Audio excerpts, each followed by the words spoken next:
There is a profound, almost clinical tragedy reserved for a woman who willingly sets her entire world on fire simply to keep a man warm, only to watch him use the ashes to build a shrine to himself. For 12 grueling years, I believed that love was synonymous with sacrifice. I was Isabella Sterling, the sole heiress to a multi-billion-dollar real estate and logistics dynasty, born into a world where loyalty was bought, affection was a transaction, and every relationship was leveraged for corporate gain. Suffocated by the gilded cage of my family's expectations, I sought authenticity. I found Damien. He was a charismatic, devastatingly handsome architectural visionary who possessed a briefcase full of brilliant blueprints and absolutely zero capital.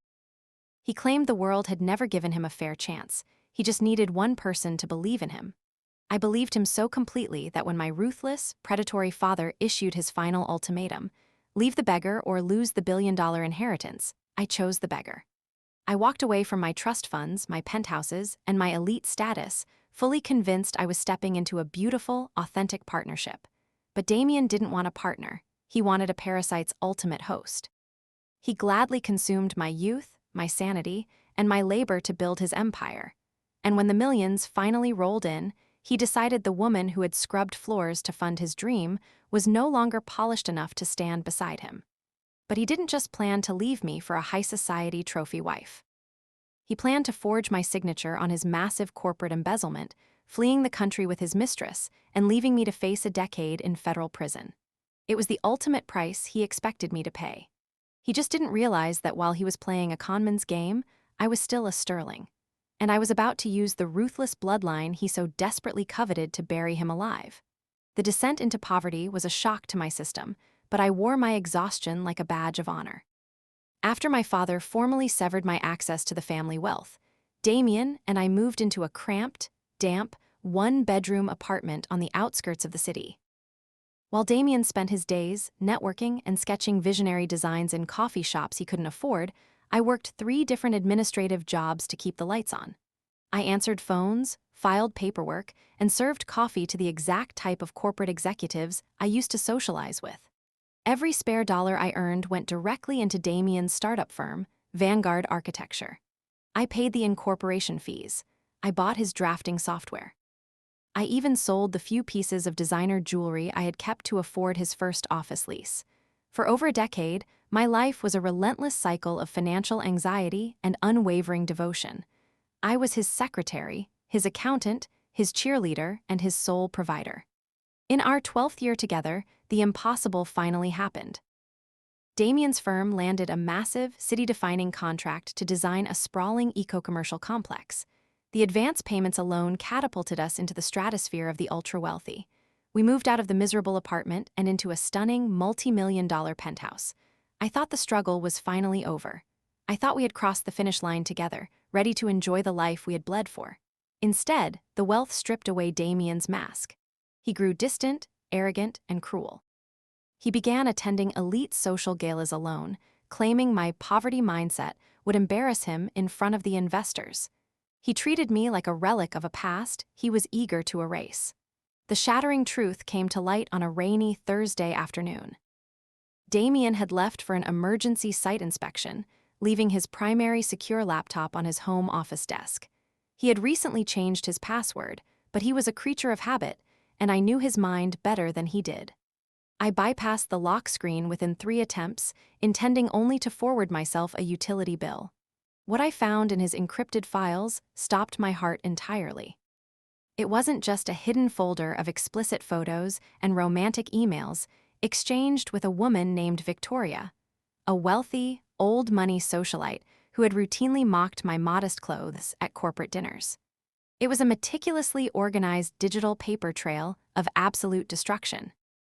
Damien had been illegally embezzling millions of dollars from his primary investors, routing the funds through a labyrinth of offshore shell companies to purchase untraceable assets and luxury properties for Victoria. But the sheer horror of the affair was eclipsed by the document sitting in a subfolder labeled Exit Protocol. I opened the files, my hands trembling violently. Damien had forged my signature on every single document connecting the fraudulent offshore accounts to Vanguard Architecture.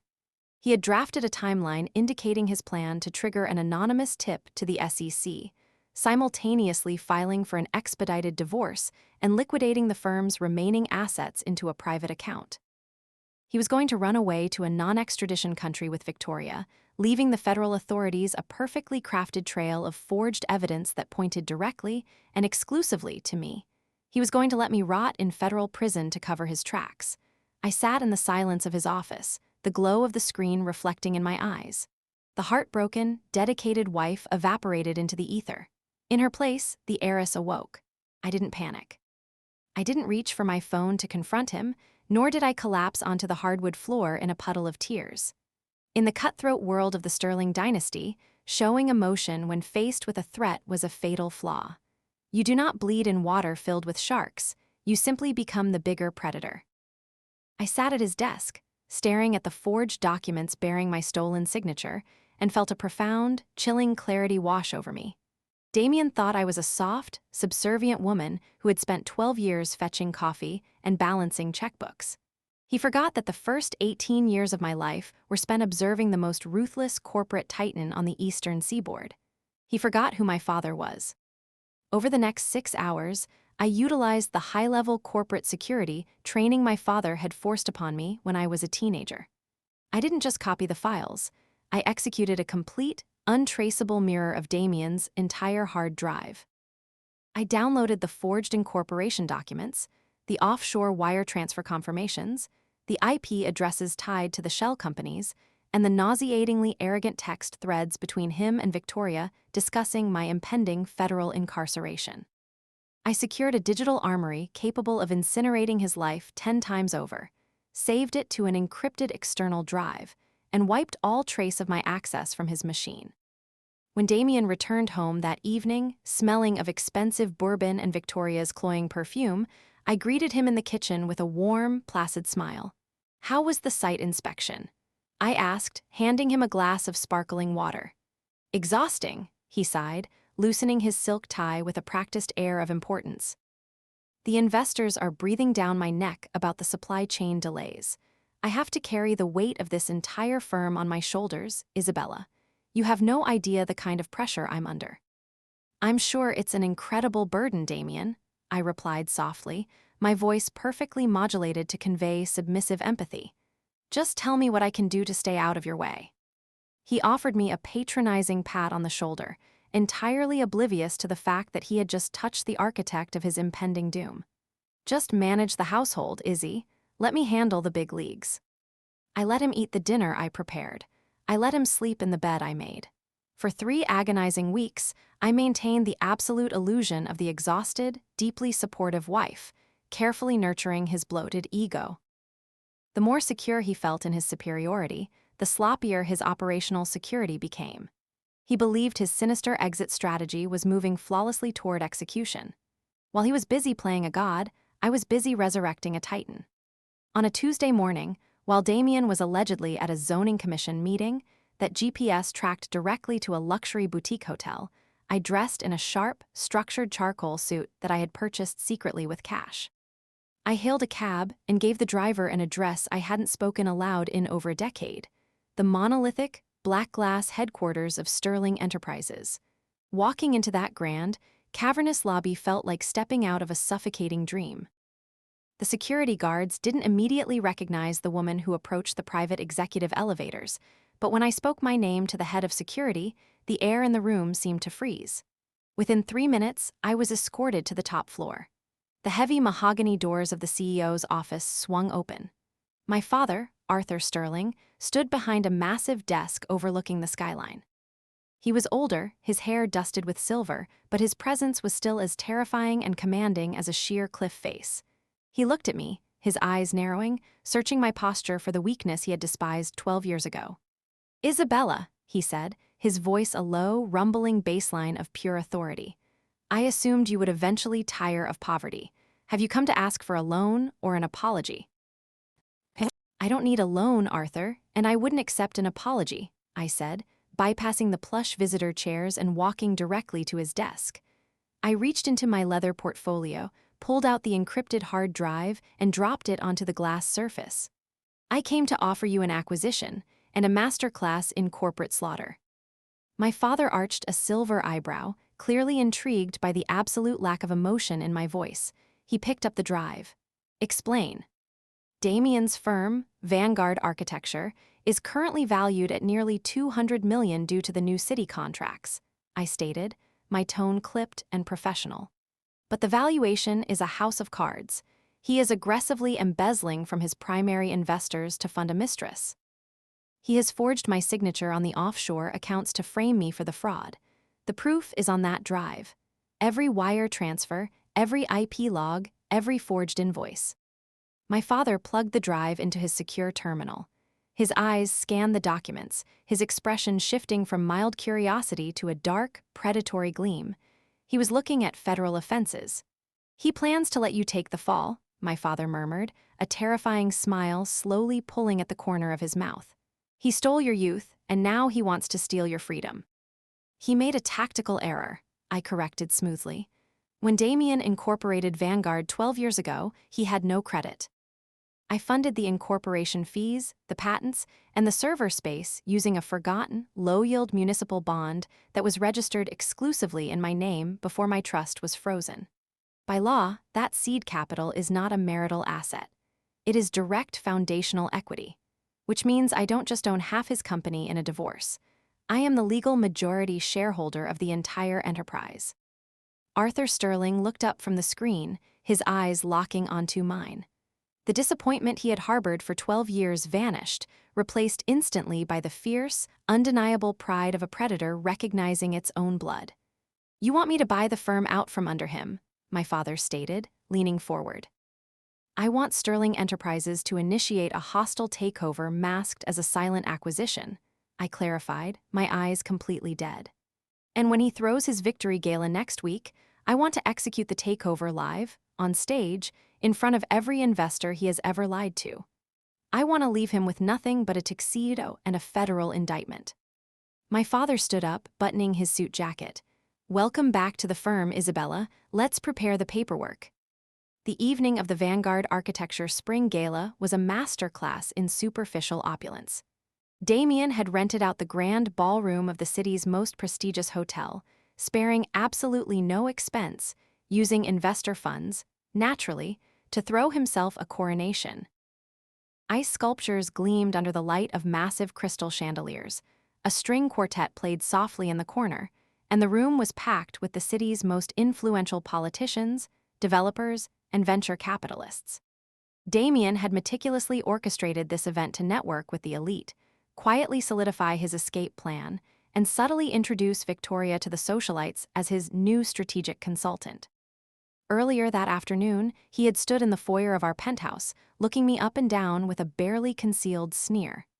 I really think it's best if you stay home tonight, Isabella, he had said, adjusting his custom-tailored tuxedo lapels. This is a highly sophisticated crowd. The investors want to see the future of the firm, and, frankly, you don't fit the brand anymore. You'd just be uncomfortable. Rest up. I'll see you tomorrow. Have a wonderful night, Damien, I had replied, my voice steady, offering him a blank smile. I'm sure it will be an evening you'll never forget.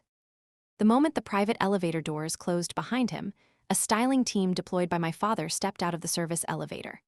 For the next 3 hours, they transformed the exhausted, invisible wife back into the billionaire heiress. When I finally looked in the full-length mirror, the metamorphosis was terrifyingly flawless. I wore a custom, floor-length midnight blue gown that fit like liquid armor. My hair was swept back into a sleek, severe style, highlighting the razor-sharp angles of my face. But the true centerpiece was resting against my collarbone, the legendary sterling diamond cascade necklace, a piece of jewelry pulled directly from my family's private vault, worth more than Damien's entire operating budget. I didn't look like a wife waiting to be discarded. I looked like a queen preparing to declare war. I arrived at the hotel precisely at 9:00 p.m. A fleet of black SUVs idled outside the rear entrance. My father was waiting in the shadows, flanked by 5 men in tailored suits, the most ruthless, devastating corporate litigation team on the eastern seaboard. Are you ready, Isabella? My father asked, his voice low and vibrating with anticipation. Let's drop the guillotine, I replied. Inside the ballroom, the string quartet had paused. Damien was standing on the grand stage, bathed in a warm spotlight, holding a microphone. From my vantage point just outside the heavy mahogany double doors, I could see Victoria sitting in the front row, wearing an impossibly smug smile, raising her champagne flute toward him. "Thank you all for being here tonight." Damien's voice echoed through the massive sound system, dripping with a sickening, manufactured humility. "When I founded Vanguard Architecture, I had a vision. I built this empire from the ground up, utilizing my own genius, my own sweat, and my own unparalleled drive. We are standing on the precipice of greatness, and with the incredible new strategic partnerships we are forging tonight, I can confidently say that the future of this firm is completely under my control." He paused, soaking in the polite, wealthy applause. I gave the signal to the security detail. The heavy mahogany doors didn't just open, they were violently shoved apart by the guards, hitting the walls with a thunderous crack that instantly silenced the room. Every single head in the ballroom turned toward the entrance. I stepped over the threshold, the midnight blue gown catching the light, the sterling diamonds throwing fractured rainbows across the walls. The collective gasp from the high society crowd was palpable. My father walked in immediately behind me, his presence causing a ripple of terrified murmurs among the developers who recognized the titan of the industry. Damien froze on the stage. The confident, charismatic smile slid off his face, replaced instantly by a look of sheer, unadulterated shock. His hands tightened around the microphone until his knuckles turned stark white. He stared at the designer gown, the priceless diamonds, and the terrifying phalanx of lawyers flanking me. "Isabella." His voice crackled through the speakers, thin and confused. What are you doing here? Security. Why did you let her in?" "Security works for the venue, Damien," I said. My voice wasn't raised, but a sound technician, handsomely compensated by my father prior to the event, had smoothly activated a lapel mic I was wearing. My words boomed through the ballroom with crystal clarity. "And my father owns this hotel." I walked slowly down the center aisle, the crowd literally parting like the Red Sea to let me through. Victoria sat frozen in her front row seat, the color draining from her face as she looked from me to the massive corporate litigators marching in my wake. "You told these people you built this firm from the ground up, utilizing your own sweat," I continued, stopping right at the edge of the stage, staring up at his panicked, sweating face. "But that is a lie, Damien, because tonight is about transparency. And it's time your investors saw the actual foundation of your empire." I snapped my fingers. The massive digital screen behind Damien, which had previously displayed the elegant Vanguard logo, violently flickered. Suddenly, the screen was filled with blown-up, high-definition images of offshore bank ledgers, forged documents, and highly illicit wire transfers. "For the past 14 months," I announced, projecting my voice over the rising tide of panicked whispers, "the CEO of this firm has been engaging in a systematic, highly illegal embezzlement campaign. He has forged vendor invoices to siphon over $18 million of investor capital into untraceable offshore trusts." "Turn it off," Damien shrieked, dropping the microphone and lunging toward the AV booth. "She's lying. She's a crazy, bitter housewife. Turn the screens off." "The screens stay on," my lead attorney boomed, stepping forward and dropping a massive binder onto the edge of the stage. "Because the evidence is irrefutable. And the fraud doesn't stop at theft." I clicked a sleek remote in my hand.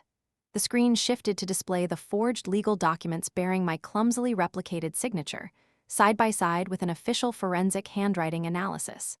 "He didn't just steal your money," I said, looking directly into the horrified faces of his primary investors.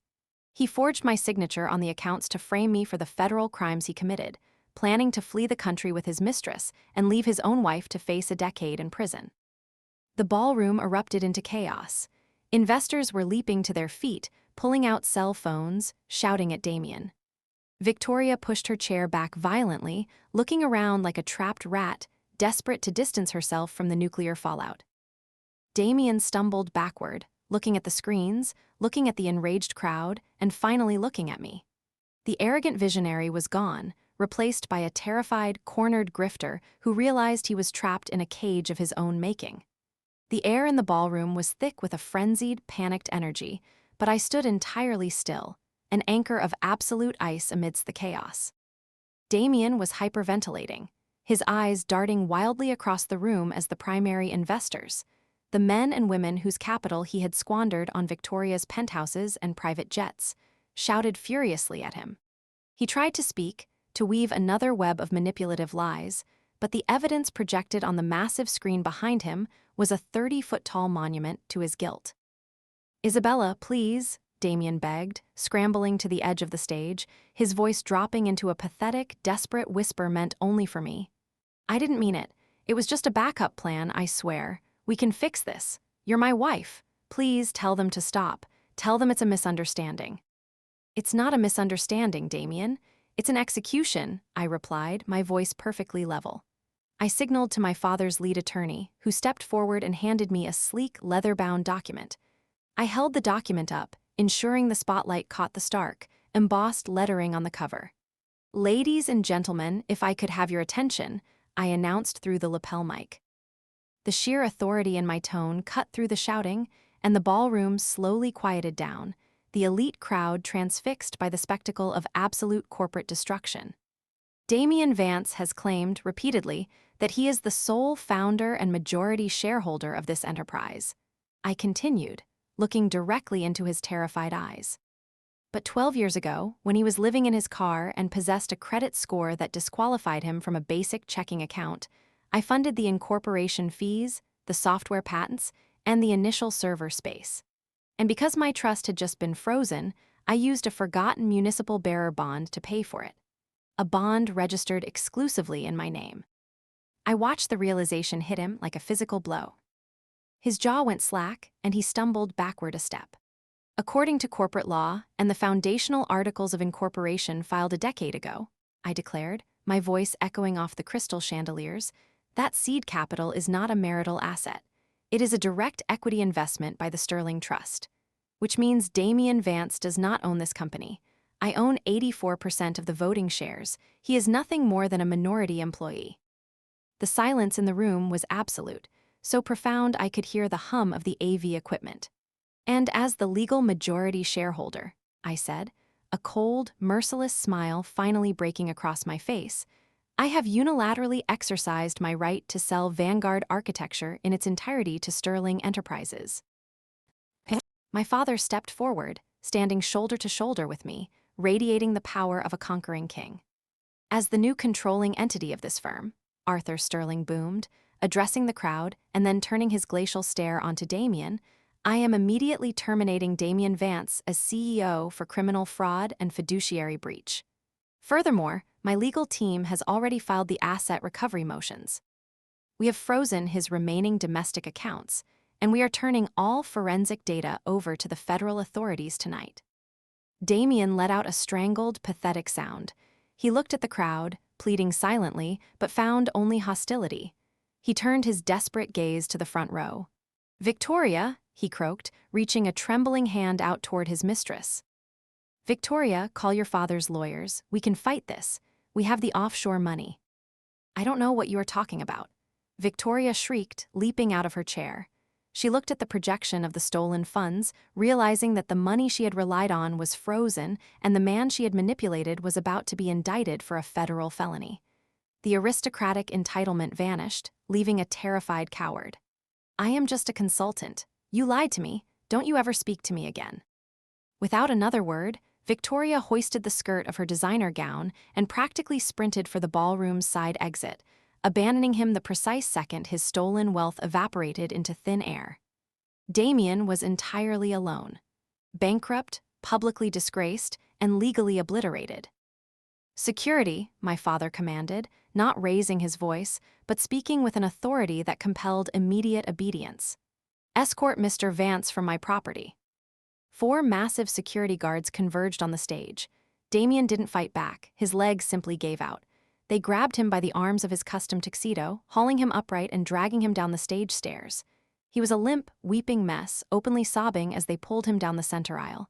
As they dragged him past me, he looked up, his eyes a portrait of absolute devastation. "Izzy, please," he wept, the tears tracking through the sweat on his face. "I have nothing. I have nowhere to go." "Then you are exactly where I found you," I whispered, my voice as cold as the bottom of the ocean. I watched as the heavy mahogany doors slammed shut behind him. The parasite had been excised. I turned back to the stunned ballroom, handed the legal binder to my attorney, and looked out over the empire I had just legally reclaimed. The aftermath of the gala was a masterclass in corporate efficiency. With the forensic evidence handed directly to the federal authorities, Damien's trial was brutally brief.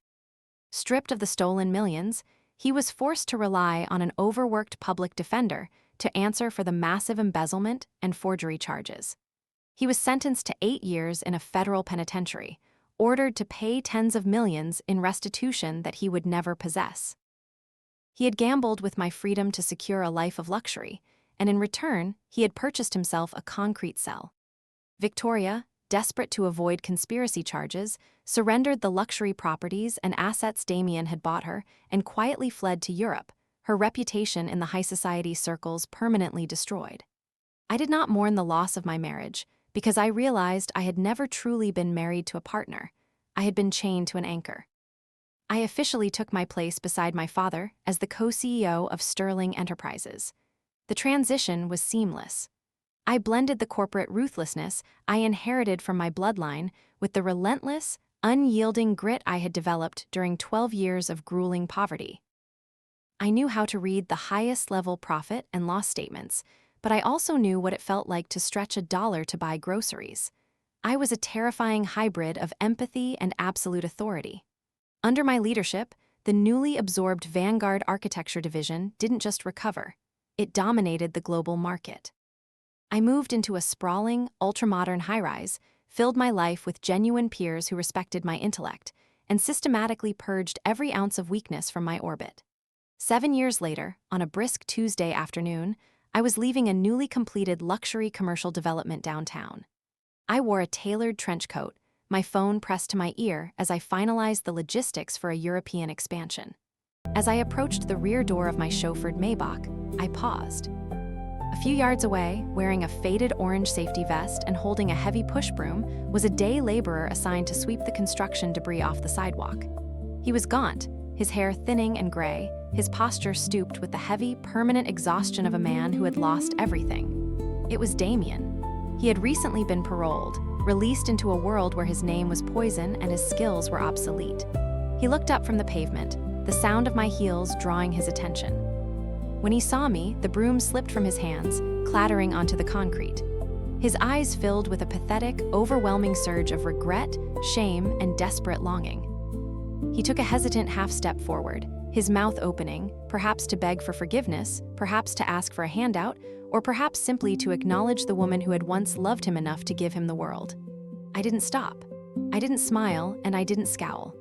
I didn't feel a single flicker of vindication, anger, or pity. I looked through him, exactly as one looks through a pane of dirty glass. I stepped into the back of the Maybach, the heavy door clicking shut, and instructed the driver to take me back to the office. I didn't look back in the rearview mirror. He was a ghost, and I was entirely focused on the living world I had built. A valuable lesson for the listener. If there is one profound, echoing truth to take away from Isabella's journey, it is this: never sacrifice your inherent worth to build an empire for someone who only loves what they can extract from you. For over a decade, Isabella believed that her devotion, her labor, and her extreme financial sacrifices would eventually earn her a secure, loving partnership. She mistakenly assumed that if she just gave a beggar enough resources, he would transform into a king who respected his queen. But a parasite does not respect the host. It only consumes until the host is empty, and then it looks for another. Society often conditions us to romanticize the act of building a partner. We are told to endure disrespect, excuse terrible behavior, and pour our own brilliant potential into someone else's foundation under the guise of unconditional love. But you cannot love the greed out of a user, and you should never shrink yourself to make a small person feel powerful. True independence isn't just about the wealth you acquire or the title you hold. It is the absolute, uncompromising refusal to be someone else's stepping stone.